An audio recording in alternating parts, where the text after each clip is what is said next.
Pinost ito ni Congressman Leandro Legarda Liviste sa kanyang Facebook page. No? Ayan, may blue check, meaning legit yan. Narito na po ang 2025 DPWH budget per district summary file na ibinigay sa akin ni Yumaong Yusek Cabral. Narito ang Balitang Pinoy TV.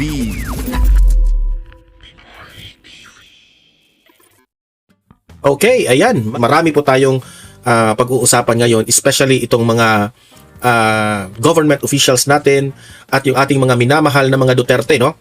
Kasi po, yung una nating pag-uusapan, Congressman Liviste, ayan, ang the man of the hour is Congressman Liviste.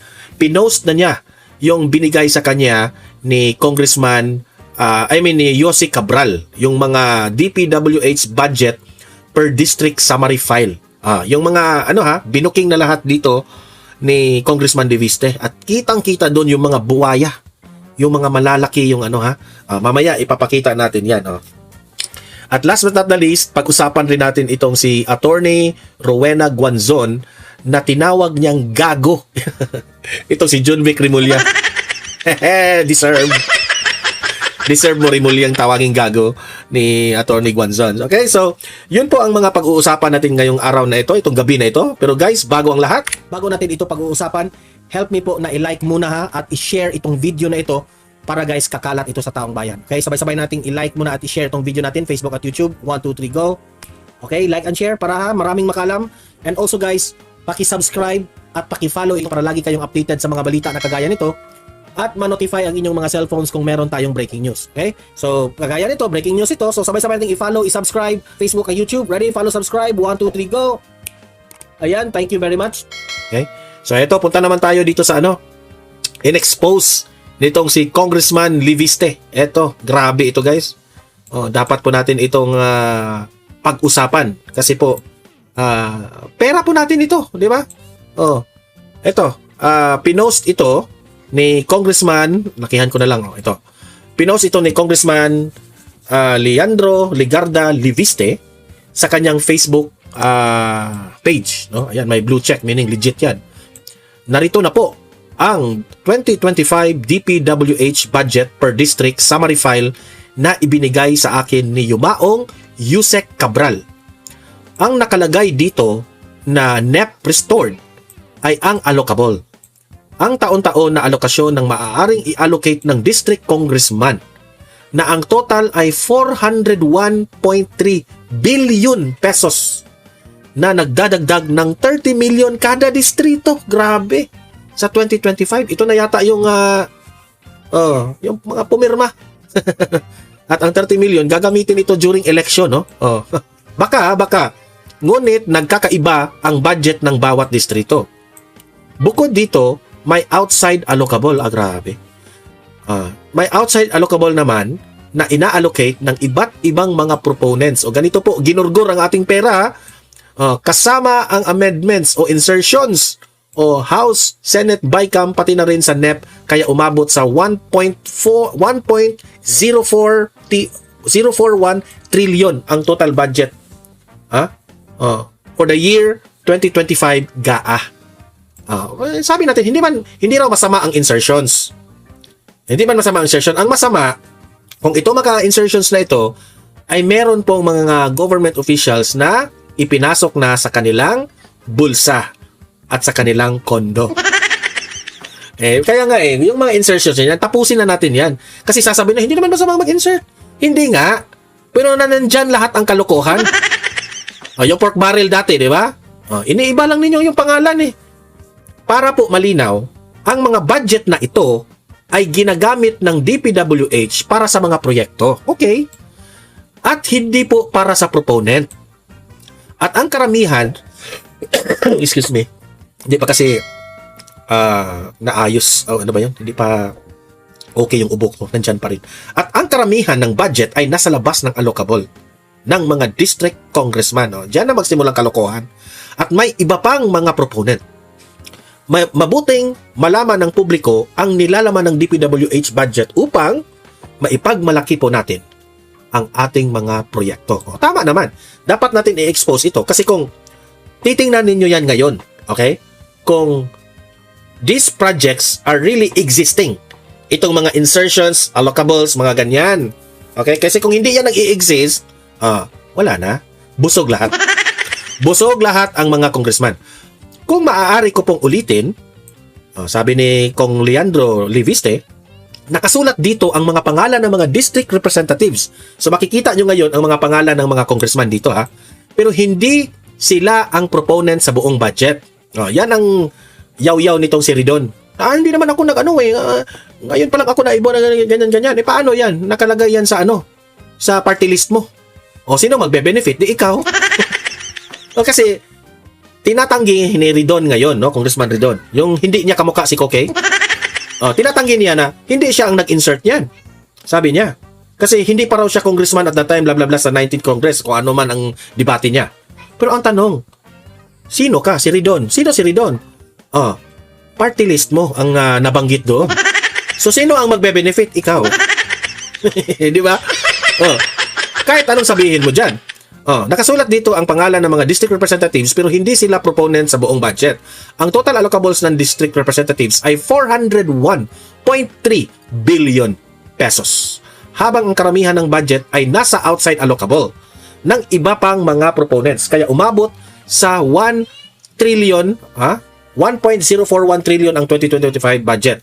Kaya nga, nung tinanong itong si Congressman Liviste sa isang reporter sa News 5 na ano masasabi niyo doon sa kay VP Sara na ganun raw, ang laki-laki ng mga 125 million na confidential funds, bla bla bla bla bla bla. Anong sabi ni Congressman Liviste? Bakit natin pag-usapan yan? Unahin muna natin itong allocables. Wala lang yan. Yang 125 na million na reklamo ninyo kay VP Sara, ang layo dito sa mga bawat isang congressman sa mga allocables. 'Di ba? Ganyan sila, kung paano nila siniraan si VP Sara. Mas inuna pa nilang siraan at isa publiko na si VP Sara kurakot, ganyan. So, kung kurakot si VP Sara sa isang 125 million, baliwalain na lang natin itong trilyon-trilyon na dapat natin questionin. Billion. Wala sa kalingkingan yung mga reklamo nyo kay VP Sara. Ito yung unahin natin. Ito. Papakita ko sa inyo. Ayan. Region. NCR. Ito, NCR. Ito lahat. Mga district engineer. Nakalagay yung pangalan. Sino yung Navotas Dio. Ayan. 19th Congress. Ayan yung mga pangalan. Lakihan pa natin. Kung pwede pa itong malakihan. Ayan. Tingnan nyo yung total budget, 2 million, 1 million, 1 million, 2 million, ganyan po. Dito po, sa NEP restored.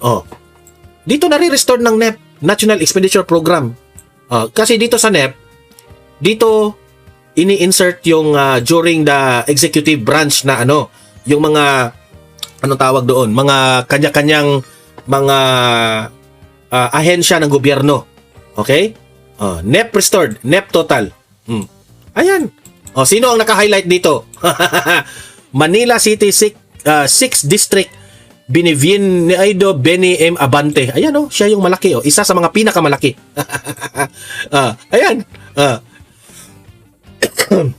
Di ba? Ayan sila. Yan ang mga listahan ng mga pangalan hina-highlight dito si Abante, yung maingay. Di ba? Kasi maingay Ito pa. Natin. Page 2 natin. Ayan, yung page 2. I-post nyo na lang, ha? I-post nyo lang itong video kung gusto nyo makita itong mga pangalan na ito. Forward pa natin. I-post nyo na lang. Ayan, Ayan. Sandro Marcos. Ayan, Region 1. Umabot ng 12 billion ang total budget. Ayan. Yung mga projects na yan. Itanungin nyo na si Sandro Marcos dyan. Klarong-klaro yan, ha? Ano pa? Ayan.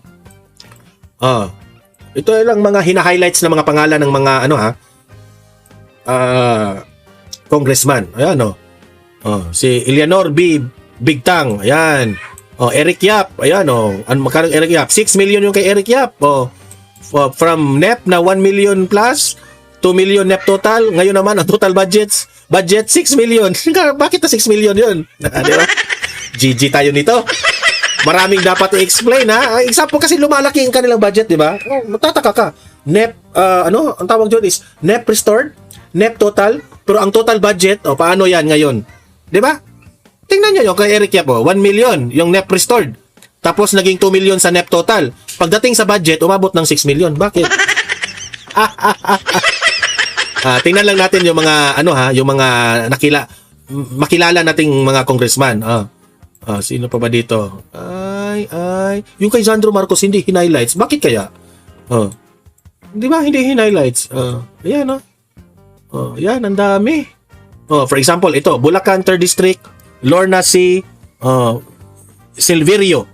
1 million yung 1 million ang NEP restored.